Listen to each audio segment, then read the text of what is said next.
وسيد المرسلين نبينا محمد وعلى آله وأصحابه أجمعين. سبحانك لا علم لنا إلا ما علمتنا إنك أنت العليم الحكيم. رب اشرح لي صدري ويسر لي أمري واحلل عقدة من لساني يفقهوا قولي. اللهم علمنا ما ينفعنا وانفعنا بما علمتنا وزدنا علما نافعا. আলহামদুলিল্লাহ, আমরা আগের যে আয়াতগুলো পড়েছিলাম সেগুলো থেকে কিছু মাসলা মাসাইল আছে জরুরি, যেগুলো আমাদের জানা দরকার, সেগুলো নিয়ে আজকে আমরা সংক্ষিপ্ত আলোচনা করব। তারপরে ইনশাআল্লাহ আমরা নেক্সট আয়াতগুলোতে যাব। প্রথম কথা হলো, আল্লাহ তাআলা মুমিন নারীদেরকে বা পুরুষদেরকে তাদেরকে আদেশ করেছেন যে তাদের দৃষ্টিকে বিরত রাখতে হারাম জিনিস দেখা থেকে এবং তাদের লজ্জাস্থানকে হেফাজত করতে। এখন দৃষ্টিকে হেফাজত করতে বলা হয়েছে, এই দৃষ্টির হেফাজতের সীমা কতটুক? এখন প্রথম কথা হলো যে যদি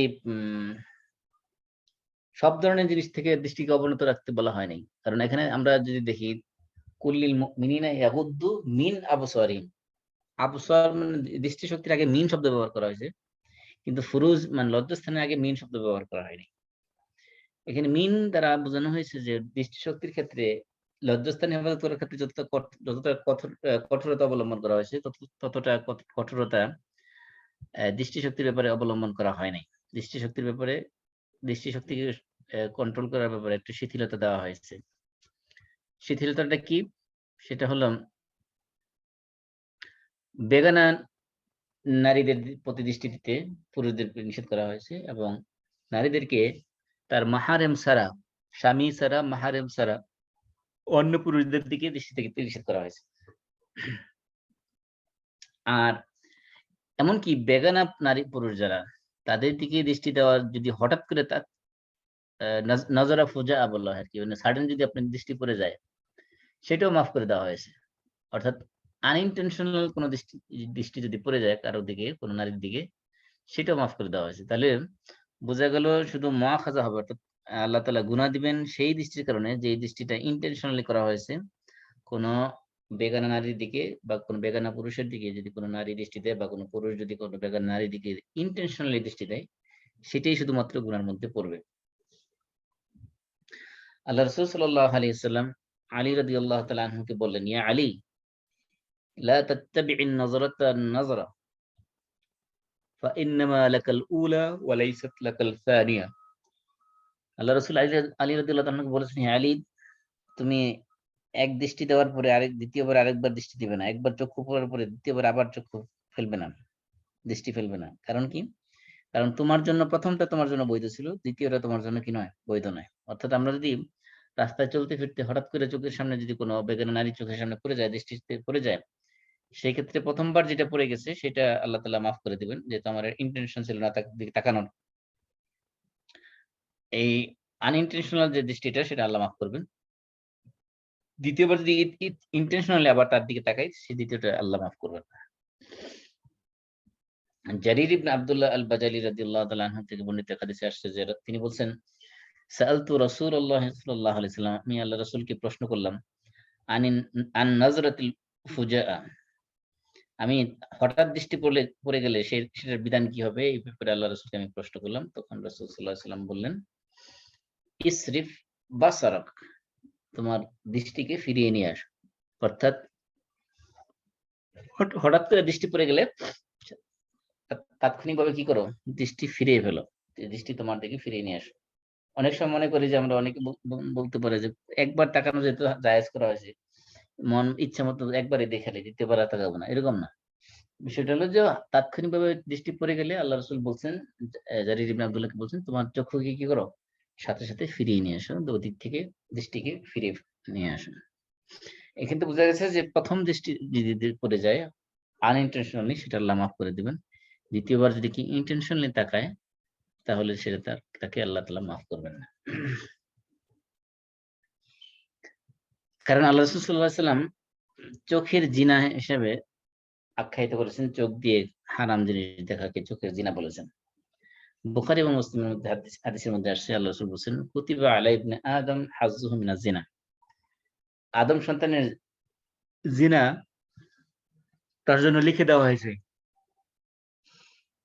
আদরাকা যালিকা লা মাহালা, এই জিনা সে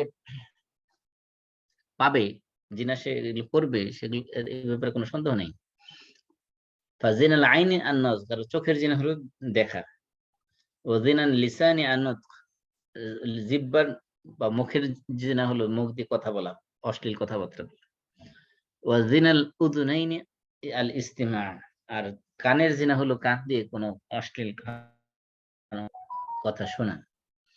ওয়া জিনাল ইয়াদাইনি আল বাতশ, আর হাতের জিনা হলো হাত দ্বারা কোনো হারাম জিনিস স্পর্শ করা। ওয়া জিনাল রিজলাইনি আল খুতা, আর পায়ের জিনা হলো পা দিয়ে কোনো খারাপ কাজের দিকে হেঁটে যাওয়া। ওয়ান নাফসু তামান্না ওয়া তাশতাহি ওয়াল ফারজু ইয়াসদুকু যালিকা ওয়া ইয়াকযিবুহু, যে মানুষের মন কামনা করে, মনের মধ্যে খায়েশা, কামনা বাসনা জাগে, আর তার লজ্জাস্থান সেটাকে হয়তো সত্যে পরিণত করে অথবা মিথ্যা পরিণত করে। এখানে বোঝা গেছে যে মানুষের দৃষ্টিশক্তি যেটা অর্থাৎ তাকানো, যেটা এটার মধ্যে জিনার গুনাহ আছে। কিন্তু যদিও ইসলামে যে জিনা বলতে যে অপরাধ, এর জন্য শাস্তি হলো যে অবিবাহিত হইলে রজম, অবিবাহিত হলে কি করা, 100 জলদ করা, বেত্রাঘাত করা, আর বিবাহিত হলে তাকে রজম করা। কিন্তু এখানে এই চোখের জিনা, হাতের জিনা, মুখের জিনা, কানের জিনা, পায়ের জিনা, যেগুলো কথা বলা হয়েছে, এগুলোর জন্য ওই ধরনের যেহেতু কোনো শাস্তি শরীয়ত কর্তৃক নির্ধারিত করা হয় নাই, সেজন্য এগুলোকে বলা হয়েছে এগুলো সগীরা গুনার অন্তর্ভুক্ত। এগুলো এক ধরনের জিনা, কিন্তু এগুলো বড় কবিরা গুনার অন্তর্ভুক্ত না, এগুলো সগীরা গুনার অন্তর্ভুক্ত। এগুলো তওবা করলে এমনকি অন্যান্য ইবাদত করলে বেশি পরিমাণে আল্লাহ তাআলা এই সকল গুনাহ মাফ করে দিবেন। আরেকটা বিষয় হলো যে চক্ষুকে হেফাজত করা, এর মাধ্যমে শুধুমাত্র যে আপনার তাজকিয়াতুন নফস হবে, বিষয়টা এর ভিতরে সীমাবদ্ধ না, বরং আল্লাহ রাব্বুল আলামিন এই চক্ষু হেফাজত করার কারণে তাকে পুরস্কার দিবেন। আল্লাহ রাসূল বলেছেন, মা মিন মুসলিম ইয়ানজুরু ইলা মাহাসিনি ইমরাতিন সুম্মা ইয়াগুদ্দু বাসারাহু ইল্লা আখলাফাল্লাহু লাহু ইবাদাতান ইয়াজিদু হালাওয়াতাহা। যদি কোনো মুসলমান কোনো নারীর সৌন্দর্য দেখে তার দৃষ্টিকে ফিরিয়ে নিয়ে আসে, আল্লাহ রাব্বুল আলামিন তাকে এর বিনিময়ে এমন স্বাদ দিবেন ইবাদতের মধ্যে, যে ইবাদতের স্বাদ সে উপলব্ধি করবে। আরেক রিওয়ায়াত আছে যে ঈমানের স্বাদ তার অন্তরের মধ্যে সে উপলব্ধি করবে। তাহলে এক নম্বর হলো যে তাজকিয়াতুন নফস তো হবেই, পাশাপাশি সে যদি কোনো সুন্দর নারীর দিকে দৃষ্টিতে পড়ার পরে ওই তার দৃষ্টিকে আল্লাহকে ভয় করে যদি সে ফিরিয়ে নিয়ে আসে, তাৎক্ষণিকভাবে তার অন্তরের মধ্যে সে মানে স্বাদ পাবে। এমনকি তার সে যে ইবাদত করবে, সেই ইবাদতের মধ্যে এমন স্বাদ সে উপলব্ধি করবে, যেটা আল্লাহ রাব্বুল আলামিন তাকে ওই দৃষ্টিকে ফিরিয়ে নিয়ে আসার কারণে তার ইবাদতের ভিতরে সে স্বাদটা দিয়ে দিবেন। আর এই দৃষ্টিকে অবনত রাখা, এটা আল্লাহ রাসূল সাল্লাল্লাহু আলাইহি ওয়াসাল্লাম রাস্তার যে হকগুলো বা অধিকার যে আল্লাহ রাসূল ঘোষণা করেছেন, তার মধ্যে অন্যতম অধিকার হলো দৃষ্টিকে অবনত রাখা। আবু সাঈদ খুদরি রাদিয়াল্লাহু তাআলা আনহু থেকে বর্ণিত হাদিসের মধ্যে আসছে যে আল্লাহ রাসূল বলেছেন, ইয়াকুম ওয়াল জুলুস আলা তুরুকাত, তোমরা রাস্তার উপরে বসা থেকে বিরত থাকো।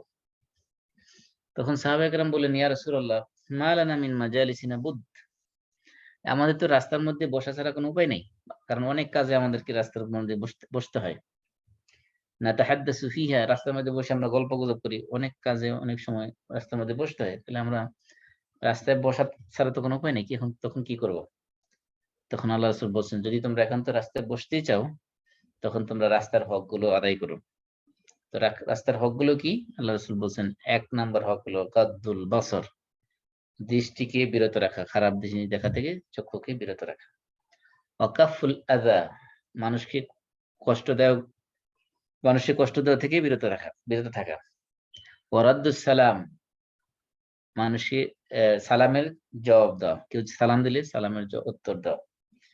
এটা হলো ৩ নাম্বার। ৪ নাম্বার কি? ওয়াল আমরু বিল মা'রুফ, ভালো কাজের আদেশ করা, এবং তারপরে হলো ওয়ান নাহয়ু আনিল মুনকার, এবং খারাপ কাজ থেকে বিরত রাখা বা মানুষকে নিষেধ করা।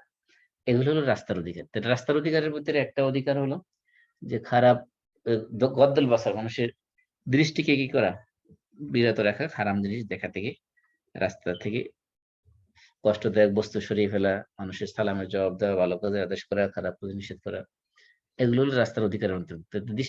দৃষ্টিকে অবনত রাখা মানে দৃষ্টিকে সংযত রাখা,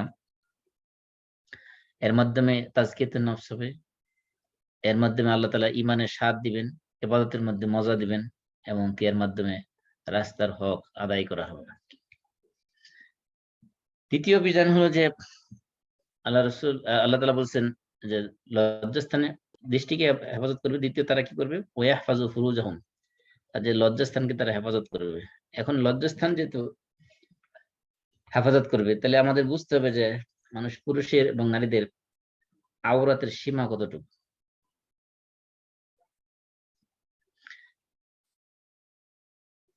কারণ এই লজ্জাস্থান হেফাজত আমরা আগে বলেছিলাম যে লজ্জাস্থান হেফাজত সাধারণত দুই ভাবে হয়ে থাকে। এক নম্বর হলো জিনা থেকে হেফাজত করা, দুই নম্বরে ওই লজ্জাস্থান ডেকে রাখার মাধ্যমে হেফাজত করা। দুইটা জিনিস থেকে লজ্জাস্থান হেফাজত হতে পারে। লজ্জাস্থান হারাম কাজে ব্যবহার করা থেকে বিরত রাখা, দুই নম্বর হলো লজ্জাস্থানকে ডেকে রাখা, মানে কেউ যাতে লজ্জাস্থানের প্রতি দৃষ্টি না দিতে পারে সেদিক থেকে এটাকে হেফাজত করা। এখন নারী এবং পুরুষের মধ্যে আওরত বা লজ্জাস্থান বলতে আমরা কতটুকু বুঝি, কতটুকু নারী এবং পুরুষের আওরত, এই নিয়ে বিশাল আলোচনা আছে। আমি সংক্ষেপে একটু সামারি বলতেছি। সেটা হলো একজন পুরুষ আরেকজন পুরুষের সামনে তার আওরত কতটুকু। একজন পুরুষের আওরত বা লজ্জাস্থান হলো ইসলামের দৃষ্টিতে একজন পুরুষের আরেকজন পুরুষের সামনে তার আওরত হলো নাভি থেকে হাঁটু পর্যন্ত। আমরা যখন বলি নাভি থেকে হাঁটু পর্যন্ত, তার মানে নাভি সহ এবং হাঁটু সহ, হাঁটুর যে এই যে গিরা আছে, এই গিরা সহই আওরত। এবং নাভির যে আপনার কি বলে, নাভি সহই আওরত। নাভি খুলে রাখাও জায়েজ নেই, পুরুষের নাভি খোলা জায়েজ নেই, এবং হাঁটু খোলা রাখাও জায়েজ নেই। তাহলে কেউ যদি, অনেক সময় দেখা যায় যে ইয়াং জেনারেশন মসজিদে নামাজ পড়তে আসে, দেখা যায় জিন্সের প্যান্ট পরে, টি শার্ট পরে নামাজ পড়ে আসে, রুকু করতে গেছে, দেখা গেল যে প্যান্ট নিজেদের নিচে নেমে গেছে, নাভির বরাবর নিজেদের ছুটে খুলে গেছে কিছু অংশ। তার মানে তার নামাজই বাতিল হয়ে গেছে। কারণ নামাজের জন্য শর্ত হলো সতর ঢাকা। সতর মানে আওরত ঢাকা আর কি, যদি আমরা বাংলাদেশে সতর ঢাকা বলি, আওরত ঢাকা। আওরত তো নাভি থেকে হাঁটু পর্যন্ত নাভি সহ ঢেকে রাখতে হবে। তাহলে যদি নাভির নিচে আপনার কাপড় চলে যায়, তার মানে আপনার আওরত খুলে গেছে, একটা নামাজ ভঙ্গ হয়ে গেছে, নামাজ হবে না। এই নামাজ দোহরাইতে হবে, যতবার নামাজ পড়েন, যত কাবা করে যে নামাজ পড়লে নামাজ হবে না, এই নামাজ রিপিট করতে হবে। এই জন্য আওরতের বিষয়টা কিন্তু গুরুত্বপূর্ণ। কারণ আমাদের দেশে, বিশেষ করে কৃষি প্রধান দেশে দেখবেন পুরুষরা মাঠে কাজ করতেছে পাছায় নেংটি দিয়ে, মানে কাপড় কতটুকু করছে, হাঁটু তো দূরের কথা, ওই একবারে ওই শুধু মানে প্রাইভেট পার্ট যেটা, ওইটা শুধু কোন রকম ঢেকে রাখছে, এমন ভাবে পাছায় নেংটি দিয়েছে আর কি, লুঙ্গি কাঁচা দিয়েছে। এই জন্য মুসলমান হিসেবে এগুলো এক জানা অত্যন্ত জরুরি নয়, শুধু একেবারে ফরজের পর্যায়ে। কারণ কি, কারণ হলো সে প্রতিদিন এই কাজের মাধ্যমে সে করতেছে, কবিরা গুনাহ করতেছে। কারণ লজ্জাস্থান ঢেকে রাখার সব অবস্থায় ফরজ। হ্যাঁ, শুধুমাত্র কর্তৃক নির্ধারিত যে সময় আছে, যে সময় শরীয়ত খোলার জন্য অনুমোদন দিয়েছে, যেমন আপনি প্রস্রাব পায়খানা করা এবং স্বামী স্ত্রীর মিলন, এই দুই অবস্থা ছাড়াও, এবং এবং তাছাড়া হলো অত্যন্ত জরুরতের অবস্থা, ডাক্তারকে কোনো জায়গায় অসুস্থ হলে ডাক্তারকে যদি দেখানোর প্রয়োজন পড়ে, সেক্ষেত্রে এরকম স্পেশাল কিছু সিচুয়েশন ছাড়া বাকি সর্ব অবস্থায় লজ্জাস্থান ঢেকে রাখা হলো ফরজ। এই জন্য একজন মুসলমান হিসেবে এটা অবশ্যই জানা উচিত যে আমার লজ্জাস্থান কতটুকু আমাকে সবসময় ঢেকে রাখতে হবে এবং কতটুকু আমার খোলার পারমিশন আছে। এই জন্য আল্লাহ রাসূল বলেছেন যে লা ইয়ানজুরু রাজুলু ইলা আওরাতির রাজুল, যে কোনো পুরুষ কোন পুরুষের লজ্জাস্থানের দিকে তাকাবে না। ওয়ালা তানজুরুল মারআতু ইলা আওরাতিল মারআ, এবং কোন নারীর লজ্জাস্থানের দিকে তাকাবে না। এটা নিষেধ করা হয়েছে, রাসূলের হাদিস দ্বারা সম্পূর্ণ নিষেধ করা হয়েছে। কোন পুরুষ কোন পুরুষের লজ্জাস্থানের দিকে তাকানো জায়েজ নাই, কোন নারীর লজ্জাস্থানের দিকে তাকানো জায়েজ নাই। এক্সেপশন হলো যেগুলো জরুরতের কারণে বৈধ করা হয়েছে, যেমন ডাক্তারের চিকিৎসার কারণে দেখতে পারে, এগুলো ব্যতিক্রম হিসেবে ধরা হয়েছে। ইন জেনারেল এটা জায়েজ না, এটা হারাম দৃষ্টি দেওয়া। এমনকি মেজরিটি স্কলারদের ওপিনিয়ন হলো যে মানুষের ফাখিজ উরু যেটা উরু পুরোটাই আওরাতের অন্তর্ভুক্ত। শুধুমাত্র ইমাম মালিক এর ব্যতিক্রম মত দিয়েছেন, কিন্তু অধিকাংশ হানাফি, শাফি, হাম্বলি এই বাকি তিন মাযহাবের মত হলো যে মানুষের উরু যেটা, এই উরুটাও আওরাতের অন্তর্ভুক্ত। তার দলিল হলো জারহাদ আল আসলামী, একজন সাহাবী যিনি আহলে সুফার অন্তর্ভুক্ত ছিলেন। মসজিদে নববীতে যারা গরীব সাহাবী যারা মসজিদে বসে বসে জ্ঞান অর্জন করতেন, সে আহলে সুফাদের অন্তর্ভুক্ত ছিলেন জারহাদ আল আসলামী। তিনি বলতেছেন যে জালাসা রাসূলুল্লাহ সাল্লাল্লাহু আলাইহি ওয়াসাল্লাম ইনদানা ওয়া ফাখিযি মুনকাশিফা। একদিন রাসূল সাল্লাল্লাহু আলাইহি ওয়াসাল্লাম আমাদের কাছে এসে বসলেন, তখন আমার উরু খোলা ছিল, মানে কাপড়টা উরুর উপরে উঠে গেছিল। ফাকালা, তখন রাসূল সাল্লাল্লাহু আলাইহি ওয়াসাল্লাম বললেন যে আমা আলিমতা আন্নাল ফাখিযা আওরাতুন, তুমি কি জানো না যে উরুটা আওরাতের অন্তর্ভুক্ত, লজ্জাস্থানের অন্তর্ভুক্ত? তুমি কি এটা জানো না? তখন এই হাদিস থেকে স্পষ্ট বোঝা গেল যে মানুষের উরুজ বা এই উরুর অংশটা এটা আওরাতের অন্তর্ভুক্ত। এমনকি আল্লাহ ইমাম বুখারী তার বুখারী শরীফে, যেটা আমরা বুখারী শরীফ হিসেবে জানি, এটা পুরো নাম হলো আল জামি আল মুখতাসার আস সহিহ মিন উমুরি রাসূলিল্লাহ সাল্লাল্লাহু আলাইহি ওয়াসাল্লাম ওয়া সুনানিহি ওয়া আইয়ামিহি। এটা হলো মূল কিতাবের নাম। এই কিতাবের মধ্যে উনি একটা চ্যাপ্টার নিয়ে আসছেন, চ্যাপ্টারের শিরোনাম দিয়েছেন বাবু আল ফাখিযু আওরাতুন। বাবের শিরোনামে দিয়েছেন, মানে চ্যাপ্টারের শিরোনামে দিয়েছেন যে উরু হলো আওরাতের অন্তর্ভুক্ত। তার মানে বোঝানো হয়েছে মানুষের উরুটাও, এটাও কি লজ্জাস্থানের অন্তর্ভুক্ত, এটা খোলা রাখা যাবে না কোনো অবস্থাতেই জরুরত ছাড়া। এমনকি আল্লাহ রাসূল সাল্লাল্লাহু আলাইহি ওয়াসাল্লাম আলী রাদিয়াল্লাহু তাআলা কে বললেন, লা তুবরিজ ফাখিজাক, তোমার উরুকে তুমি খুলে রাখবে না। আরেক riwayat আছে লা তুবরিজ ফাখিজাক ওয়া লা তানজুর ইলা ফাখিজি হাইয়িন ওয়ালা মাইয়িতিন, যে তুমি তো নিজের উরুকে খুলে রাখবে না এবং কোন জীবিত এবং এমনকি কোন মৃত মানুষের উরুর দিকে তাকাবেও না। তার মানে এমনকি মৃত মানুষের উরুর দিকে তাকাইতে নিষেধ করা হয়েছে। তাহলে একজন মৃত মানুষকে যে গোসল দেবে তখনও তার আওরাত কোন অবস্থায় খোলা যাবে না। একটা জীবিত মানুষের আওরাত যেরকম তার জন্য ঢেকে রাখা তার জন্য ফরজ, মৃত মানুষের আওরাত যেহেতু মৃত, সে তার শরীরের উপর তার কোনো কন্ট্রোল নাই, নিয়ন্ত্রণ নেই। এই জন্য যারা তাকে গোসল দেবে তাদের দায়িত্ব হলো তার আওরাতকে প্রোটেকশন দেওয়া, তার আওরাতকে হেফাজত করা, তার আওরাত যাতে খুলে না যায় সেদিকে খেয়াল রাখা। এবং যারা গোসল দেবে তার অবশ্যই তার হাতের মধ্যে কাপড় লাগাই নেবে অথবা গ্লাভস লাগাই নেবে, যাতে ডাইরেক্ট সরাসরি তার শরীরে কোনো আওরাতের মধ্যে, এমনকি তার রানের কোনো অংশ যদি পরিষ্কার করতে হয় সেক্ষেত্রে অবশ্যই সেটা গ্লাভস লাগিয়ে হাতের মধ্যে বা কাপড় লাগিয়ে তারপরে সেটা টাচ করবে, সরাসরি টাচ করতে পারবে না, জায়েজ নাই। এমনকি আল্লাহ রাসূল সাল্লাল্লাহু আলাইহি ওয়াসাল্লাম মুসলমানদেরকে উলঙ্গ অবস্থায় থাকতে নিষেধ করেছেন। এমনকি যেখানে কোনো মানুষ নাই, নির্জন জায়গা, এমন জায়গায় উলঙ্গ অবস্থায় থাকতে নিষেধ করেছেন। আল্লাহ রাসূল বলেছেন ইয়াকুম তাআদি, তোমরা বিবস্ত্র অবস্থায় থাকা থেকে সাবধান থাকো। কারণ কি ফা ইন্না মাআকুম মান লা ইউফারিকুকুম, কারণ তোমাদের সাথে এমন কেউ আছে যে তোমাদের থেকে কখনো আলাদা হয় না, বিচ্ছিন্ন হয় না। ইল্লা ইনদাল গায়েত ওয়া হিনা ইফদি রাজুলু ইলা আহলিহি, দুই অবস্থায় আছে যারা তোমাদের থেকে আলাদা হয়ে যায়। এক নম্বর হলো যখন তোমরা আহ ওয়াশরুম ইউজ করো, প্রস্রাব পায়খানা করো সেই অবস্থায়। আর দ্বিতীয়ত হলো যখন কোনো মানুষ পুরুষ তার স্ত্রীর সাথে মিলন করে সেই অবস্থায় তারা তোমাদের থেকে দূরে সরে যায়। অর্থাৎ বোঝানো হচ্ছে যে ফেরেশতাদের থেকে লজ্জা পাওয়ার জন্য আল্লাহ রাসূল সাল্লাল্লাহু আলাইহি ওয়াসাল্লাম যেখানে কোনো মানুষ নেই, নির্জন এলাকা, সেখানেও উলঙ্গ অবস্থায় থাকতে, বিবস্ত্র অবস্থায় থাকতে নিষেধ করেছেন। শুধুমাত্র তার মানে বোঝানো হয়েছে যে প্রস্রাব পায়খানা যখন করা হয় এবং যখন মানুষ তার পরিবারের সাথে যখন মিলন করে সেই দুই অবস্থা যখন, যেহেতু ফেরেশতা থাকে না কাছে, সেজন্য ওই দুই অবস্থাকে এক্সেপশন হিসেবে ধরা হয়েছে। বাকি সর্বাবস্থায় লজ্জাস্থানকে ঢেকে রাখার প্রতি উৎসাহ দেওয়া হয়েছে। এটা হলো পুরুষের সাথে পুরুষের আওরাত সংক্রান্ত। দ্বিতীয়ত আসি যে আমরা একজন নারীর সামনে আরেকজন নারীর তার আওরাত কতটুকু, তাহলে আমরা পুরুষের আওরাত হিসেবে কতটুকু পেলাম? পুরুষের আওরাত হলো নাভি থেকে হাঁটু পর্যন্ত এবং হাঁটু সহকারে এবং নাভি সহকারে, এবং তার উরু যে উরুটা পুরোটাই আওরাতের অন্তর্ভুক্ত। এটা কোনো অবস্থাতেই মানে জরুরত যে সকল অবস্থা জায়েজ করা হয়েছে ওই অবস্থা ছাড়া, যেমন প্রস্রাব পায়খানা, স্ত্রীর সাথে মিলন এবং জরুরত হিসেবে যেমন ডাক্তার দেখানো, এই সকল অবস্থায় ছাড়া বাকি কোনো অবস্থাতেই এই আওরাত এটা খোলা জায়েজ নেই। এবার আসি নারীর ক্ষেত্রে। নারীর ক্ষেত্রে একজন নারীর সামনে আরেকজন নারীর আওরাত কতটুকু? একজন নারীর সামনে একজন নারীর আওরাত হলো, যদি সেই নারী মুসলমান হয়, মুসলমান নারীর সামনে মুসলমান নারীর আওরাত হলো একজন পুরুষ মুসলিম পুরুষের সামনে একজন মুসলিমের পুরুষের আওরাত যতটুকু ততটুকুই। তার মানে কি?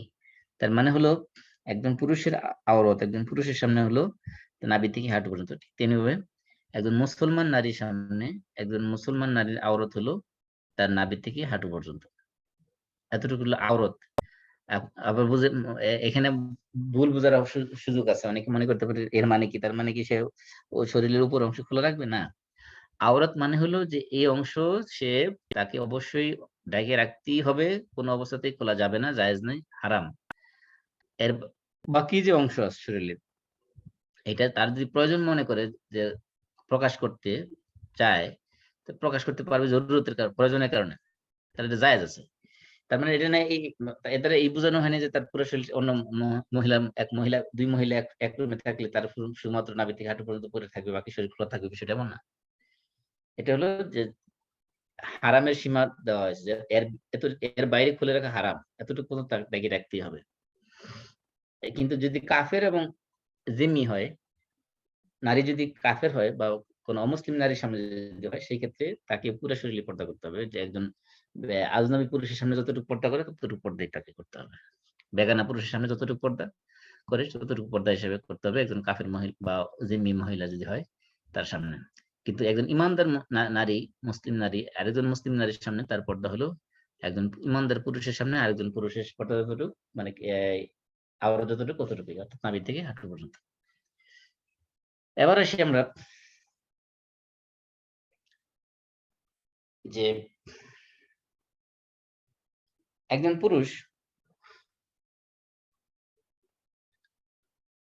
পুরুষের আওরাত নারীর সামনে অথবা একজন নারীর আওরাত পুরুষের সামনে কতটুকু হবে? প্রথম তো আসছেন যে পুরুষের সামনে পুরুষের আওরাত, দ্বিতীয় আসছে নারীর সামনে নারীর আওরাত। এবার আসি আমরা নারীর সামনে পুরুষের আওরাত এবং পুরুষের সামনে নারীর আওরাত কতটুকু হবে। প্রথম কথা হলো, যদি পুরুষ মাহারেম হয়, মাহারেম কারা? মাহারাম যারা, যাদের সাথে বৈবাহিক সম্পর্ক হারাম, এমন পুরুষ যদি হয়,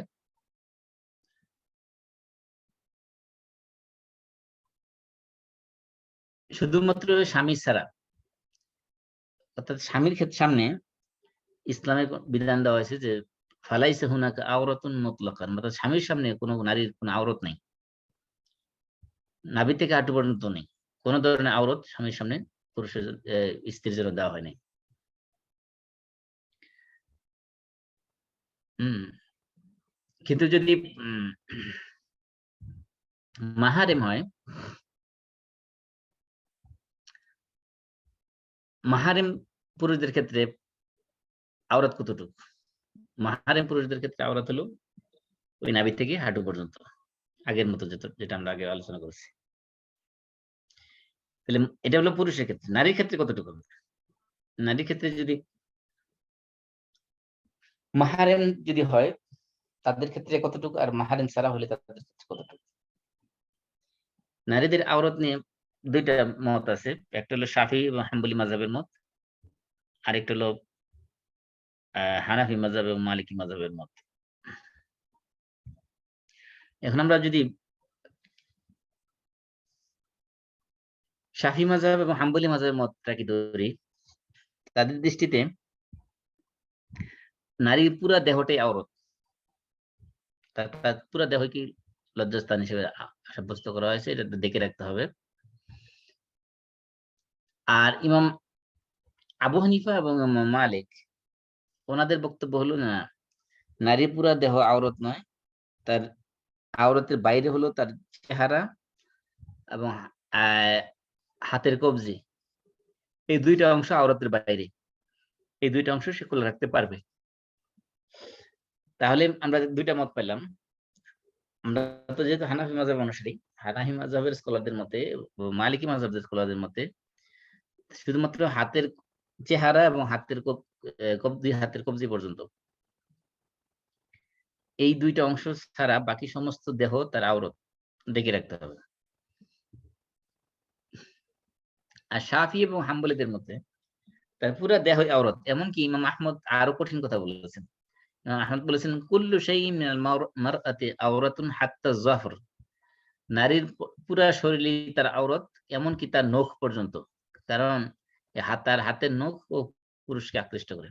এই জন্য ইমাম আহমদ খুব কড়া মাসালা দিয়েছেন। উনি বলেছেন যে নারী পুরা দেহই আওরাত, তার পুরা দেহটাকে ঢেকে রাখতে হবে। যে যখন সে বেগানা পুরুষের সামনে যাবে, তার স্বামী এবং মাহারাম ছাড়া অন্য কোনো পুরুষের সামনে যখন যাবে, তখন তার পুরা দেহকে রাখতে হবে। এটা হলো, এজন্য দেখবেন সৌদি মহিলাদের এবং বিশেষ করে আরব দেশে যারা হাম্বলি মাযহাবের অনুসারী এবং শাফি মাযহাবের অনুসারী, তাদের পর্দা দেখবেন খুব কড়াকড়ি পর্দা। এমনকি হাত মোজা লাগে, বাইরে যখন যাবে হাত মোজাও লাগিয়ে যাবে, পা মোজা হাত মোজা সব লাগাই যাবে তারা, এবং চেহারাও ঢেকে রাখবে।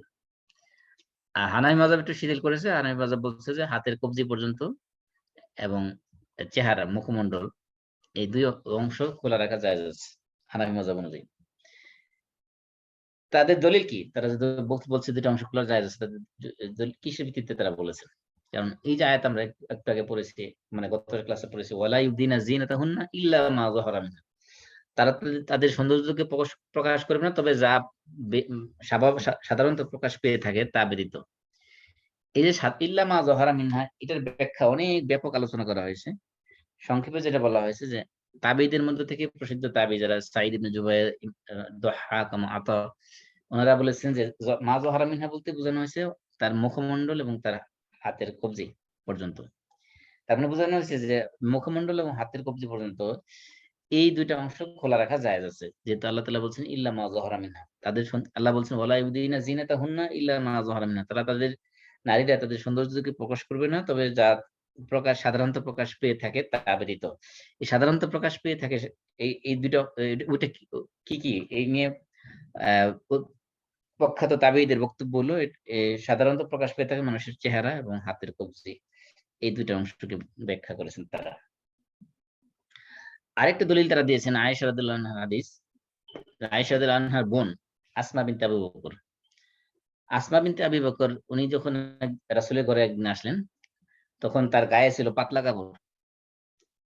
তখন আল্লাহ রাসূল সাল্লাল্লাহু আলাইহি ওয়াসাল্লাম আসমাকে দেখেই, আসমা তো শালিকা নাকি জেঠুর কি বলে, স্ত্রীর বোন আর কি। রাসূলের স্ত্রী আয়েশা রাদিয়াল্লাহু আনহার বোন আসমা যখন আসলেন, তখন দেখলেন গায়ের মধ্যে পাতলা কাপড়। তখন রাসূল সাল্লাল্লাহু আলাইহি ওয়াসাল্লাম চেহারা মুখ ফিরিয়ে নিলেন, একবার দেখার পরেই মুখ ফিরিয়ে নিলেন অন্যদিকে। তারপরে আসমাকে উদ্দেশ্য করে বললেন, ইয়া আসমা ইন্নাল মারআতা ইযা বালাগাতিল মাহিদ লাম ইয়াসলু আন ইয়ারা মিনহা ইল্লা হাযা ওয়া হাযা, ওয়া আশারা ইলা ওয়াজহিহি ওয়া কাফাইহি। তখন তিনি আসমাকে উদ্দেশ্য করে বললেন যে একটা কোন নারী যখন তার হাইজের অবস্থায় পৌঁছে, অর্থাৎ বালেগা হয়, তখন তার জন্য তার এই অঙ্গ ছাড়া বাকি কোনো অংশ প্রকাশ করা তার জন্য জায়েজ নাই। তখন তিনি ইশারা করে দেখাইছেন যে চেহারার দিকে এবং হাতের কবজির দিকে। তার মানে রাসূলের দুই হাতের কবজি দেখাইলেন এবং চেহারা দেখাইলেন, তার বুঝাইলেন যে কোনো নারী যখন বালেগা হয়, তখন তার এই চেহারা এবং হাতের এই কবজি ছাড়া অন্য কোনো অংশ খুলে রাখা তার জন্য উচিত নাই, সমীচীন নাই। হানাফি এবং মালিকি মাযহাবের আরেকটা বক্তব্য হলো যে হাত এবং মুখমণ্ডল খোলা রাখা যাবে। তার পক্ষে দলিল হলো যে যেহেতু নারীরা যখন নামাজ পড়ে এবং যখন ইহরাম পরে, সেই অবস্থায় যেহেতু তাদের চেহারা খুলে রাখলে এবং হাত খুলে রাখলে তাদের নামাজ শুদ্ধ হবে, তাদের ইহরাম শুদ্ধ হবে। কারণ নামাজের জন্য একটা অন্যতম শর্ত হলো কি করা, আওরাত ঢেকে রাখা। তা আওরাত যদি খুলে যায় তাহলে তো নামাজই হবে না। তাহলে নারীর যদি মুখমণ্ডল খোলা থাকে তাহলে তার নামাজ ভঙ্গ হচ্ছে না। তার হাতের কবজি পর্যন্ত খোলা থাকলে নামাজ ভঙ্গ হচ্ছে। তার মানে বোঝা গেছে যে এরা আওরাতের অন্তর্ভুক্ত না। এমনকি ইহরাম অবস্থায় নারীর যদি হাত খোলা থাকে, চেহারা খোলা থাকে, তাহলে তার ইহরাম ভঙ্গ হচ্ছে না। তাহলে বোঝা গেছে এগুলো আওরাতের অন্তর্ভুক্ত না। এই তিনটা দলিলের মাধ্যমে হানাফি মাযহাব এবং শাফি মাযহাব প্রমাণ করেছেন যে চেহারা এবং হাতের কবজি ঢেকে রাখা এটা আওরাতের অন্তর্ভুক্ত না, নারীদের আওরাতের অন্তর্ভুক্ত না।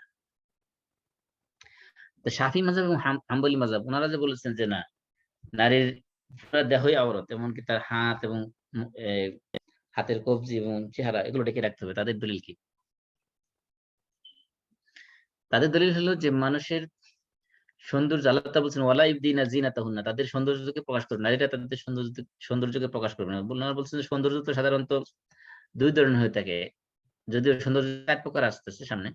সৌন্দর্য হানাফিদের, শাফিঈদের এবং হাম্বলীদের বক্তব্য হলো সৌন্দর্য সাধারণত দুই ধরনের হয়ে থাকে। একটা হলো ন্যাচারাল সৌন্দর্য, ন্যাচারাল বিউটি, আরেকটা হলো মানুষের কৃত্রিম আর্টিফিশিয়াল বিউটি বা জিনাল মুক্তাসাবা, যেটাকে আমরা বলি, যে মানুষ মনে করেন মেকআপ করলো বা অন্যভাবে বিভিন্ন রং টং দিয়ে চেহারাকে বিউটিফাই করলো, এটা আরেকটা সৌন্দর্য। আল্লাহ বলছেন তাদের সৌন্দর্যকে প্রকাশ করবে না। সৌন্দর্যকে প্রকাশ করবে না মানে কি? সৌন্দর্য তো কোনো আলাদা জিনিস না যেটাকে প্রকাশ করা যায়। সৌন্দর্য তো কোনো একটা জিনিসের উপরে থাকবে। মনে করেন বিউটি তো এটা হয়তো তার চেহারার মধ্যে আছে অথবা কাপড়ের মধ্যে আছে। বিউটি তো আলাদা কোনো স্বতন্ত্র আইডেন্টিটি না, যেটা আলাদাভাবে সৌন্দর্যকে প্রকাশ পাবে। সৌন্দর্য তো কোনো একটা জিনিসের মধ্যে থাকবে। আল্লাহ বলছে তারা তাদের নারীরা তাদের সৌন্দর্যকে প্রকাশ করবে না। সৌন্দর্য মানে কি? সৌন্দর্য তো হয়তো তার চেহারার মধ্যে সৌন্দর্য থাকবে, নতুবা তার কাপড়ের মধ্যে সৌন্দর্য থাকবে। সৌন্দর্যটা আলাদা কোনো বস্তু না, যে সৌন্দর্য একটা আলাদা জিনিস। যেন বলছে শাফিঈ এবং হাম্বলী মাযহাবের বক্তব্য হলো যে যেহেতু নারীর চেহারাটা হলো মূল আকর্ষণ। একটা মানুষ, একটা পুরুষ যখন নারীর প্রতি আকৃষ্ট হয় তখন তার চেহারা দেখে মূলত প্রথমত আকৃষ্ট হয়। চেহারা হলো সৌন্দর্যের কেন্দ্রবিন্দু বলা হচ্ছে, আসলুল জামাল বলা হচ্ছে। সমস্ত সৌন্দর্যের মূল কেন্দ্রবিন্দু বলা হচ্ছে মানুষের মুখমণ্ডলকে। সেজন্য শাফি এবং হাম্বলী মাযহাবের বক্তব্য হলো তার চেহারাও ঢেকে রাখতে হবে না। তাহলে এই যে আল্লাহ যে বলছেন ইল্লা মা যাহারা মিনহা, এটার ব্যাখ্যা কি? তখন তারা এটার উপর ব্যাখ্যা দিয়েছেন যে ইল্লা মা যাহারা মানে যেটা স্বাভাবিকভাবে প্রকাশ পেয়ে থাকে সেটা বোঝানো হয়েছে যে যেটা অনিচ্ছা সত্ত্বে বেরিয়ে যায়। মা যাহারা মিনহা বলতে বোঝানো হয়েছে যেটা অনিচ্ছা সত্ত্বে প্রকাশ পেয়ে যায়। যেমন মনে করেন বাতাস আসলো, বাতাস এসে মনে করেন মাথায় বোরকা ছিল বা কাঁধে ওড়না ছিল, ওড়নার বাতাসে একটু সরাই ফেললো, হঠাৎ করে একটু বেরিয়ে গেল গলার দিক থেকে। অথবা মনে করেন বাতাসে পায়ের নিচ থেকে কাপড় একটু সরাই ফেললো, পায়ের গোড়ালির থেকে একটু বেরিয়ে গেল, এরকম। তাহলে তারা বোঝাচ্ছে যে ইল্লা মা যাহারা মিনহা, এই যে শব্দ এক্সেপশন আল্লাহ দিয়েছেন, এই এক্সেপশনের ব্যাখ্যা করতে যাই মাযহাব ভিন্ন ভিন্ন হয়ে গেছে। কেউ বলছে যে মা যাহারা মিনহা বলতে যেটা সাধারণত মানুষ বের করে রাখে, যেমন চেহারা, হাতের কবজি এতটুকু। আরেকজন বলতেছে না, ইল্লা মা যাহারা বলতে যেটা সাধারণ অ্যাক্সিডেন্টালি যেটা খুলে যেতে পারে, প্রকাশ পেয়ে যেতে পারে। যেমন বাতাসে উড়ে নিয়ে গেল, হঠাৎ করে বেরিয়ে গেল, যেটা তার মনে কোনো ইন্টেনশন নাই খুলে রাখার। তাহলে মানে তারা বোঝাতে চাচ্ছে যে আনইনটেনশনালি যেটা খুলে যায়, যেটা প্রকাশ পেয়ে যায়, সেটাকে বোঝানো হয়েছে যে ইল্লা মা যাহারা মিনহা। তারপরে তারা আরো দলিল দিয়েছেন যে এই যে একটু আগে আমরা জারির ইবনে আব্দুল্লাহ আল বাজালির হাদিস বলেছি, যেখানে আল্লাহ রাসূলকে প্রশ্ন করা হয়েছে হঠাৎ যদি দৃষ্টি পড়ে তাহলে কি করবে, তাৎক্ষণিকভাবে চক্ষু ফিরিয়ে রাখতে হবে। ওইটা একটা হাদিস আসছে। তারপরে খাসআমিয়া এক মহিলা, খাসআম গোত্রের এক মহিলা, এটা বিদায় হজ্জের হাদিসগুলো যেগুলো আসছে তার মধ্যে একটা হাদিস আসছে যে আল্লাহ রাসূল সাল্লাল্লাহু আলাইহি ওয়াসাল্লাম বিদায় হজ্জের দিনে, হজের সময় তিনি কুরবানির দিনে একটা বাহনের উপর বসা আরোহিত অবস্থায় ছিলেন। তখন আল্লাহ রাসূলের চাচাতো ভাই ফজল ইবনে আব্বাস, আব্দুল্লাহ ইবনে আব্বাসের ভাই ফজল ইবনে আব্বাস, ওনাকে আল্লাহ রাসূল সাল্লাল্লাহু আলাইহি ওয়াসাল্লাম তার বাহনের পিছনে, রাসূলের বাহনের পিছনে বসাইছিলেন। তো ফজলের দেখতে শুনতে সুন্দর ছিল। এই সময় রাসূলের কাছে এক মহিলা আসলো, খাসআম গোত্রের। রাসূলের কাছে একটা বিষয়ে ফতোয়া জানতে আসছে, একটা বিষয়ে মাসআলা জানার জন্য রাসূলের কাছে আসলেন, আইসা প্রশ্ন করতেছিলেন। তো রাসূল সাল্লাল্লাহু আলাইহি ওয়াসাল্লাম এবং ফজল উভয় কি বাহনের উপরে আরোহিত অবস্থায় আছেন। রাসূলের পিছনে আছে ফজল, রাসূল তো সামনে বসা। ওই মুহূর্তে মহিলা এসে নিচের থেকে কি করে দাঁড়ায় প্রশ্ন করতেছিল। তখন কি করতেছিল? ফাজাআল আল ফজল ইয়ানজুরু ইলাইহা ওয়া তানজুরু ইলাইহি। তো মহিলাও সুন্দরী ছিল, ফজলও সুন্দর ছিল। এখন কি করলো? ফজল মহিলার দিকে তাকাচ্ছে বারবার, মহিলাও ফজলের দিকে তাকাচ্ছে বারবার। তখন রাসূল সাল্লাল্লাহু আলাইহি ওয়াসাল্লাম তো সামনে বসা। রাসূল কি করলেন? ফাজাআলা রাসূলুল্লাহ ইয়াসরিফু ওয়াজহাল ফদল ইলা শিক্কিল আখার। রাসূল সাল্লাল্লাহু আলাইহি ওয়াসাল্লাম হাত দিয়ে ফজলের এই চেহারাকে আরেক দিকে ফিরিয়ে দিলেন। রাসূল সাল্লাল্লাহু আলাইহি ওয়াসাল্লাম যদিও সামনের দিকে তাকানো, কিন্তু রাসূল সাল্লাল্লাহু আলাইহি ওয়াসাল্লাম বুঝতে পারতেছেন যে ফজল কি করতেছে পিছনে দিকে। তো রাসূল তার হাত দিয়ে ফজলের চেহারাকে আরেক দিকে ফিরিয়ে দিলেন। এইখান থেকে বোঝা গেছে যে রাসূল সাল্লাল্লাহু আলাইহি ওয়াসাল্লাম যেহেতু মহিলা রাসূলের সামনে এসে প্রশ্ন করতেছিলেন, আহ তখন ফজলকে চেহারা ঘুরিয়ে দিলেন। তার মানে কি? তার মানে বোঝানো হচ্ছে যে এটা দ্বারা শাফি মাযহাব এবং হাম্বলি মাযহাব বোঝাতে চাচ্ছেন যে যেহেতু চেহারার আকর্ষণ আছে তাদের, নারী এবং পুরুষ উভয়ের চেহারার ভিতরে সৌন্দর্য আছে, সে কারণে কেউ কারোর দিকে তাকায় থাকতে রাসূল নিষেধ করেছেন। এটা দ্বারা বোঝাতে চাচ্ছেন যে নারীর চেহারাও সৌন্দর্য জিনাতের অন্তর্ভুক্ত, সৌন্দর্যের অন্তর্ভুক্ত। আরেকটা দলিল তারা দিয়েছে সূরা আহজাবের 53 নম্বর আয়াত। সেখানে আল্লাহ তাআলা বলছেন, ওয়া ইযা সাআলতুমুহুন্না মাতাআন ফাসআলুহুন্না মিন ওয়ারাই হিজাব।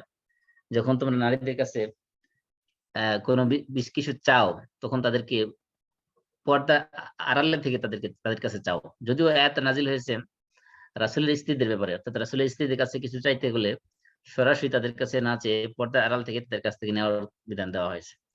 তো এই বিষয়টা যদিও রাসূলের স্ত্রীদের ব্যাপারে আয়াতটা নাজিল হয়েছে, তবে হানাফি, শাফি এবং হাম্বলীদের বক্তব্য হলো এটা ইন জেনারেল সমস্ত ঈমানদার নারীদের ক্ষেত্রেও এটা প্রযোজ্য হবে। সুতরাং সমস্ত নারীদের ক্ষেত্রে এটা বিধান, যাদের চেহারা ও পর্দার অন্তর্ভুক্ত। মোট কথা হলো যে এখানে যেহেতু কোরআনে স্পষ্টভাবে বলা হয় নাই যে নারীর চেহারা পর্দার অন্তর্ভুক্ত কিনা, সেজন্য আমরা বলতে পারি এতটুকু যে যদি কোনো নারীর চেহারা, কোনো পুরুষের চেহারা যদি ফিতনার আশঙ্কা থাকে, অর্থাৎ যেটা দেখলে, যে চেহারা দেখার কারণে নারী ফিতনা সৃষ্টি হতে পারে, পুরুষের মনে ফিতনা সৃষ্টি হতে পারে, সেই ক্ষেত্রে সেটা নাজায়েজ। কিন্তু ইন জেনারেল আমরা বলতে পারবো না যে চেহারা আওরাতের অন্তর্ভুক্ত বা হাতের কবজি আওরাতের অন্তর্ভুক্ত, এটাও ঢেকে রাখতে হবে। এটা এই ধরনের সরাসরি কোনো দলিল বা নস আমরা এতক্ষণ যে আলোচনা করলাম তাতে পাই নাই। তো আমরা সংক্ষেপে বলতে পারি এতটুকুই, যদি কোনো নারীর চেহারা বা কোনো পুরুষের চেহারা ফিতনার আশঙ্কা থাকে, সেই ক্ষেত্রে সেটা ঢেকে রাখা উত্তম, এতটুকু আমরা বলতে পারি। তবে এটা কোন অবস্থায় আমরা বলতে পারবো না যে এটা ঢেকে রাখা ফরজ, পটটাকে রাখতেই হবে, এমন কোনো বিধান সরাসরি কোরআন বা হাদিসের মধ্যে দেওয়া হয়নি। তার মানে আমরা সংক্ষেপে বলতে পারি যে নারীদের চেহারা এবং এই দুই হাতের কবজি এটা আওরাতের অন্তর্ভুক্ত নয়।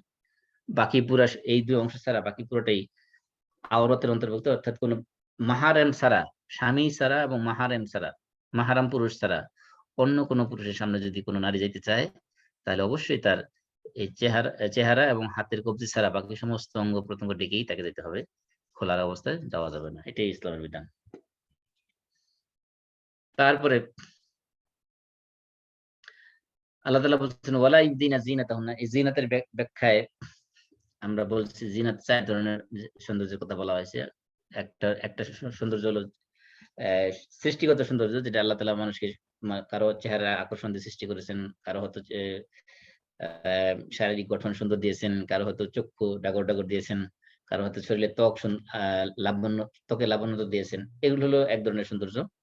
আল্লাহ তাআলা যে সৌন্দর্য প্রকাশ করতে নিষেধ করেছেন, কোন ধরনের সৌন্দর্য প্রকাশ করতে নিষেধ করেছেন? একটা হলো শারীরিক সৌন্দর্য, আরেকটা হলো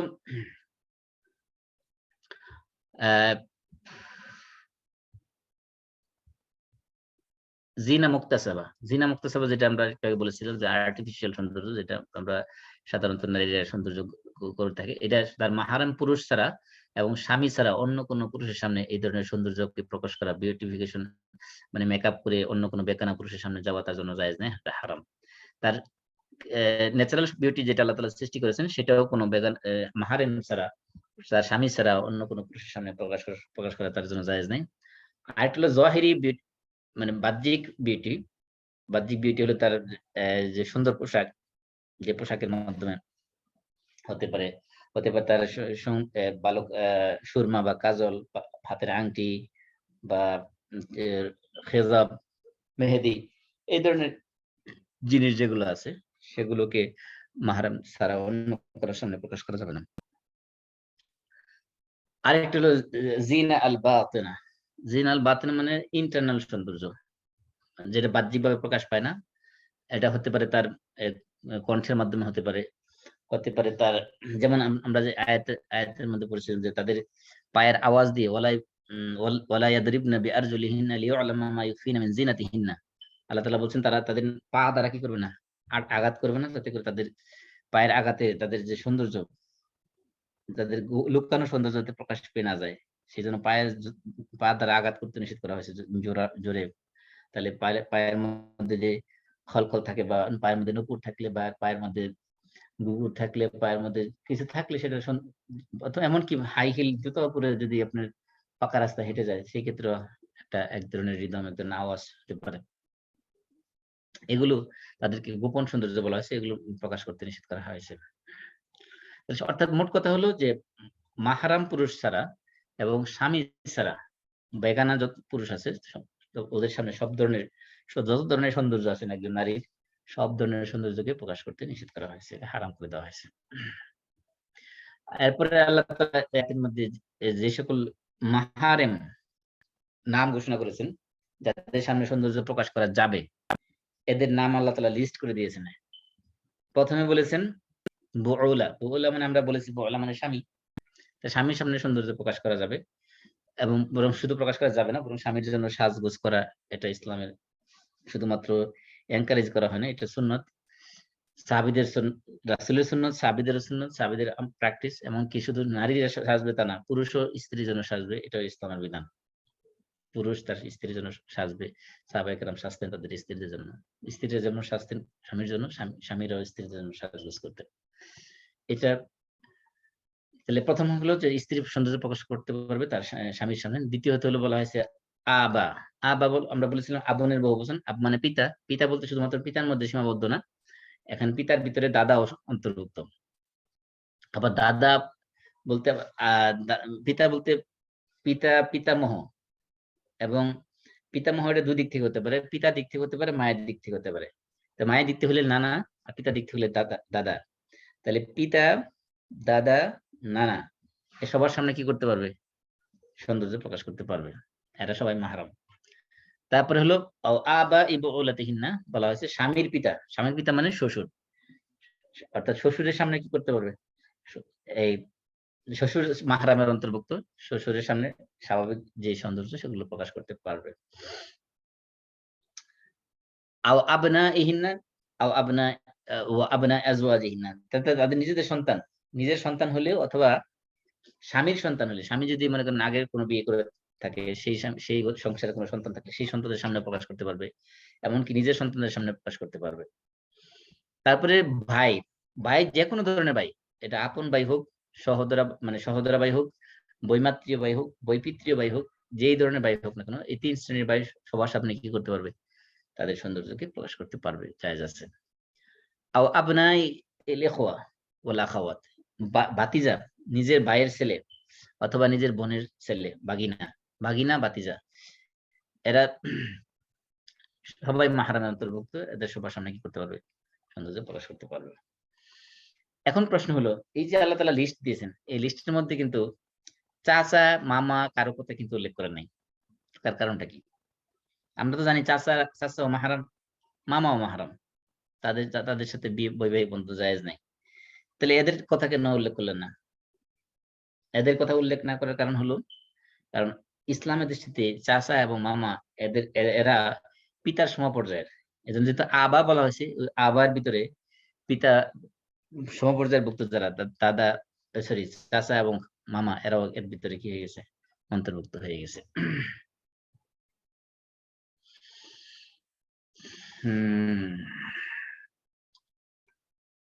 তারপরে আরেক শ্রেণী আছে মাহারিম মিনার রাদা।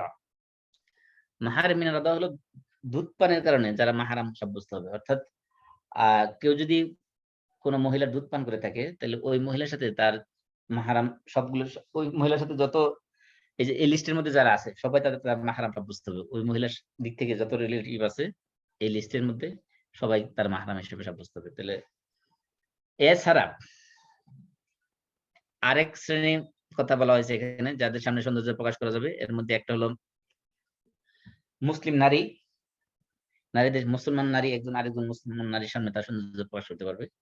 তারপর হলো মুসলমানদের নারীদের, তাদের দাসী যারা, দাসীদের সামনে সৌন্দর্য প্রকাশ করতে পারবে, কোনো সমস্যা নাই। তারপর হলো তাবিঈন গায়রুল উলিল ইরবা, এমন নির্বোধ বা এমন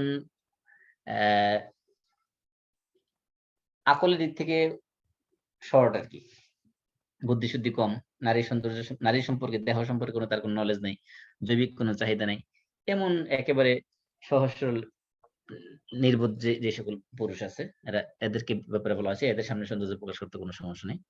আর হলো এমন শিশু, যে সকল শিশুরা এখনো তাদের নারীর দেহ সম্পর্কে তাদের কোনো নলেজ হয় নাই, তাদের যৌনতা সম্পর্কে কোনো নলেজ হয় নাই, এমন শিশুর সামনে সৌন্দর্য প্রকাশ করতে কোনো সমস্যা নেই। এটা নিজেদের শিশু মাহারাম ছাড়া অন্য বাইরের কোনো শিশু হলেও কোনো সমস্যা নেই। এখন কথা হলো যে একজন কাফের মহিলার সামনে কোন মুসলমান ইমানদার নারী তার সৌন্দর্য প্রকাশ করতে পারবে কিনা। কারণ হলো আল্লাহ আল্লাহ আল্লাহ তাআলা বলছেন আও নিসাইহিন্না, অথবা তাদের নারীদের সামনে।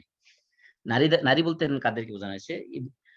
অধিকাংশ সালাফদের মতে, ইবনে আব্বাস, মুজাহিদ, ইবনে জুরাইজ, এদের মতে হলো বোঝানো হয়েছে যে মুসলমান নারীদের সামনে কি করতে পারবে না, সৌন্দর্য প্রকাশ করতে পারবে না। কারণ ইবনে আব্বাসের বক্তব্য হলো যে তিনি বলেছেন লা ইয়াহিল্লু লিল মুসলিমা আন তারাহা ইয়াহুদিয়া আও নাসরানিয়া লিআল্লা তাসিফাহা লিজাওজিহা। ইবনে আব্বাস রাদিয়াল্লাহু আনহু তিনি বলেছেন যে কোন মুসলমান নারীর জন্য, তার জন্য বৈধ নয়, হালাল নয় যে তাকে কোন ইহুদি নারী অথবা কোন খ্রিস্টান নারী তাকে দেখবে, তার সৌন্দর্য দেখবে, এটা কোন মুসলমান নারীর জন্য জায়েজ নাই। কারণ কি? কারণ হলো এমন হইতে পারে সে তার বাসায় যে তার স্বামীর সামনে ওই ইমানদার নারীর সৌন্দর্য সম্পর্কে বর্ণনা দিতে পারে স্বামীর সামনে। এই জন্য ইবনে আব্বাসের বক্তব্য হলো যে ইমানদার নারী কোন কাফের নারীর সামনে তার সৌন্দর্য প্রদর্শন করাও জায়েজ নেই।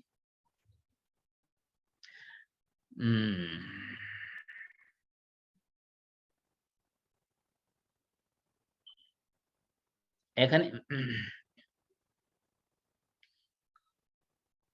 প্রশ্ন আসতে পারে যে নারীর কণ্ঠ আওরাত কিনা।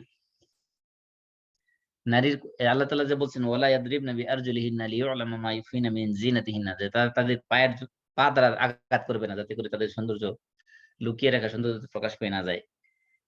এখানে যেহেতু পায়ের দ্বারা আঘাত করতে নিষেধ করা হয়েছে, তাহলে তাদের মুখের কণ্ঠ যেটা, এই কণ্ঠ কি আওরাতের অন্তর্ভুক্ত কিনা? আবু হানিফার মতে, হানাফি মাযহাবের বক্তব্য হলো এই আয়াত যেহেতু পা দিয়ে আঘাত করতে নিষেধ করা হয়েছে, পায়ের যে আওয়াজ হবে, সেই আওয়াজ দ্বারা পুরুষ আকৃষ্ট হবে, সেই কারণে এই জন্য আবু হানিফার বক্তব্য হলো যে নারীদের কণ্ঠস্বর আওরাতের অন্তর্ভুক্ত। সেজন্য নারী যখন কথা বলবে তাকে অবশ্যই তার কণ্ঠকে এরকম মোলায়েম করে, কোমল করে পুরুষকে আকৃষ্ট করার জন্য এরকম ভাষায় কথা বলা যাবে না। যেখানে কণ্ঠের মধ্যে এক ধরনের মাধুর্যতা সৃষ্টি করে কথা বলা তাদের জন্য জায়েজ নেই। তাদের দলিল হলো এমন যে নামাজের মধ্যে যদি ইমাম যদি ভুল করে, সেখানে যদি মুক্তাদি হিসেবে নারী পুরুষ সবাই একত্রিত থাকে, সেই ক্ষেত্রে পুরুষ কি করবে? পুরুষ লোকমা দিবে। নামাজের মধ্যে ভুল করলে মানে পুরুষ কি বলবে? সুবহানাল্লাহ বলবে। হ্যাঁ, অথবা ইমাম কেরাত ভুল করলে কেরাত শুদ্ধ করে দিবে, নিজেরা বলে দিবে। কিন্তু নারী যদি পিছনে মুক্তাদি থাকে, তাহলে নারী কি করবে? নারী এই ক্ষেত্রে সে শুধুমাত্র এক হাত আরেক হাতের উপর রেখে তালি দিবে, তাসফিক করবে। তাসফিক মানে তালি বাজাবে, মানে সে মুখ দিয়ে কথা বলবে না। কারণ কি? কারণ বোঝানো হচ্ছে যে নারীর কণ্ঠ শুনে মানুষ, তার পুরুষ যারা নামাজ পড়তেছে তাদের অনেক সময় ওই নামাজের মনোযোগ নষ্ট হয়ে নারীর কণ্ঠের দিকে তার মনোযোগ চলে যেতে পারে। সেই কারণে এই নারী পুরুষ যখন একই জামাতে নামাজ পড়বে, সেই ক্ষেত্রে ইমাম ভুল করলে নারী যদি লোকমা দিতে চায়, সংশোধন করতে চায়, সেক্ষেত্রে সে হাতের মধ্যে তালি বাজাবে, এক হাত তালি হাতের মধ্যে তালি বাজাবে, কোনো করবে না, আওয়াজ দিবে না, মুখ দিয়ে কোনো কথা বলবে না। এটা তারা ওই হাদিস থেকে হানিফা যুক্তি দেখাইছেন যে নারীর কণ্ঠ আওরাতের অন্তর্ভুক্ত। কিন্তু শাফি মাযহাবের বক্তব্য হলো যে না, নারীর কণ্ঠ এটা আওরাতের অন্তর্ভুক্ত না। কারণ নারী কি বেচাকেনা করতে হবে, নারীর আদালতে যে তাকে আদালতে সাক্ষ্য দিতে হবে, সে সাক্ষী হতে পারবে। তাহলে যদি তাকে বেচাকেনা করতে হয়, তাকে কথা বলতে হবে। আদালতে সাক্ষ্য দিতে গেলে তাকে কথা বলতে হবে। সেই ক্ষেত্রে যদি নারীর কণ্ঠকে আওরাত ধরা হয়, তাহলে সে কিভাবে বেচাকেনা করবে, কিভাবে সে কথা বলবে?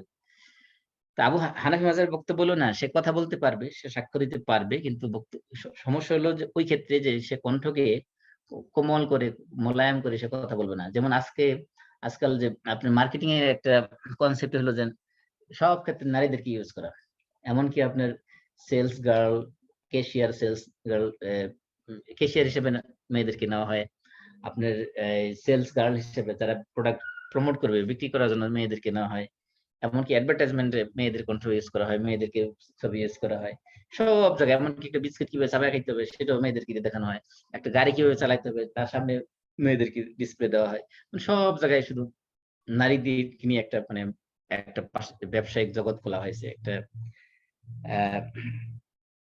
কি বলবো, এমনকি দেখেন আপনি এয়ারপোর্টে যে সকল অ্যানাউন্সমেন্ট ঘোষণা করা হয় সেখানে নারী কণ্ঠ দেওয়া হয়।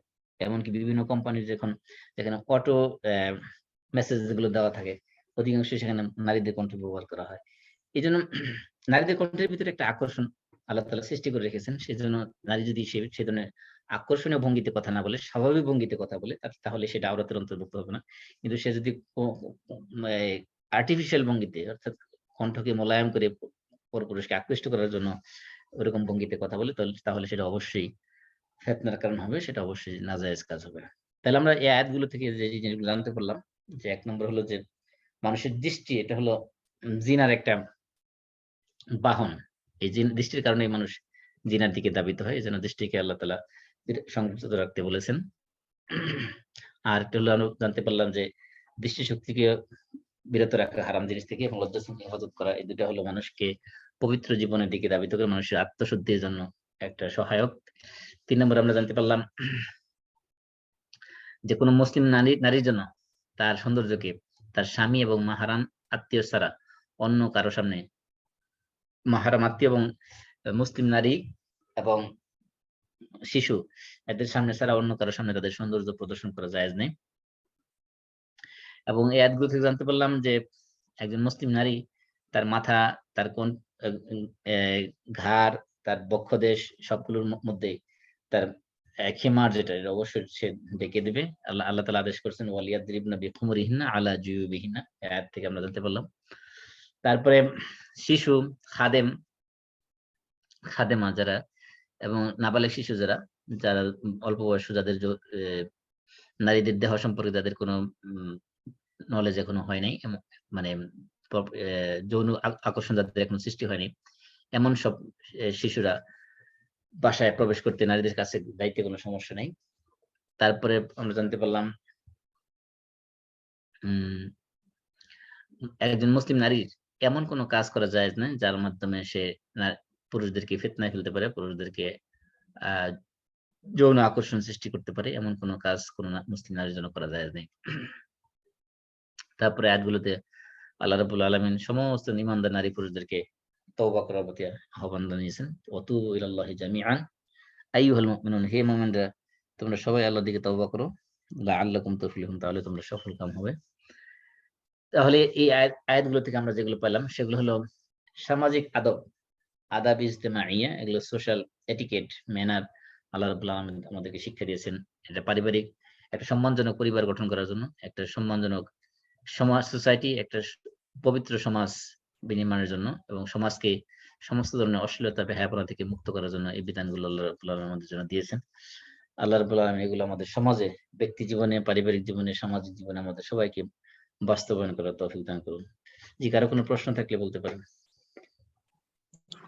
আমার একটা প্রশ্ন আছে ভাই। জি বলেন। যে ছেলে এবং মেয়েদের কোন বয়স উল্লেখ করা আছে হাদিসে নাকি, বা এই ধরনের যে কোন বয়সটাকে সাধারণভাবে বালেগ ধরা হবে? হ্যাঁ, হাদিসে যেটা বলা হয়েছে যে মুরু আওলাদাকুম বিসসালাতি ওয়া হুম আবনাউ সাব'in ওয়াদরিবুহুম ওয়া হুম আবনাউ 'আশর ওয়া ফাররিকুহুম ফিল মাদাজি'। ওই হাদিসে বলা হয়েছে যে তোমাদের সন্তানদেরকে 7 বছর বয়স হলে নামাজের জন্য আদেশ করো, 10 বছর হলে তাদেরকে প্রহার করো এবং তাদের বিছানা আলাদা করে দাও। তার মানে বোঝানো হয়েছে যে 10 বছর বয়স হলে তাদের বিছানা আলাদা করে দিতে হবে। সন্তানদের, বাচ্চাদেরকে আর এক বিছানায় রাখা যাবে না। সে ছেলে হোক মেয়ে হোক, যেই হোক না কেন তাদের বিছানা আলাদা করে দিতে হবে। এবং যদি এক বিছানায় থাকেও, যদি ছেলে মনে করেন দুইজন ছেলে এক বিছানায় থাকে, তাহলে তারা এক লেফের এক কম্বলের ভিতরে বা এক কাঁথার ভিতরে থাকতে পারবেন, তাদেরকে অবশ্যই সেখানে আলাদা করে দিতে হবে। আর ছেলে এবং মেয়ে হইলে তো অবশ্যই তাদের বিছানায় আলাদা করে দিতে হবে, বেডে আলাদা করে দিতে হবে। হাদিস থেকে আমরা জানতে পারলাম যে 10 বছর হলো বয়সের সীমা। তারপরে তো এটা বোধহয় ভৌগোলিক পরিবেশ অনুযায়ী কিছুটা ডিফারেন্ট, ঠান্ডা দেশ, গরম দেশ একটু আগে পিছিয়ে হইতো। হ্যাঁ, আগে পিছিয়ে হতে পারে, কিন্তু রাসূলের হাদিসের থেকে যেটা বলা হয়েছে সেটা হলো 10 বছর আর কি। আচ্ছা, তবে আরেকটা পিউবার্টির বয়স কতটুকু এই নিয়ে অবশ্য দ্বিমত আছে, কারো কারোর মধ্যে 13 বছর, কারোর মধ্যে 10 বছর, কারোর মধ্যে 12 বছর, এরকম ডিফারেন্ট অপিনিয়ন আছে।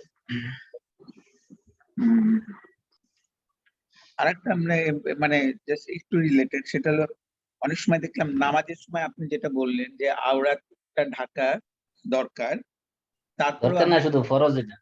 ফরজ, সরি হুম। ফরজ, এবং নামাজের সময় যেহেতু আমরা কাজটাও ঢেকে রাখি, এটা তো বোধহয় সুন্নাত নাকি? হুম।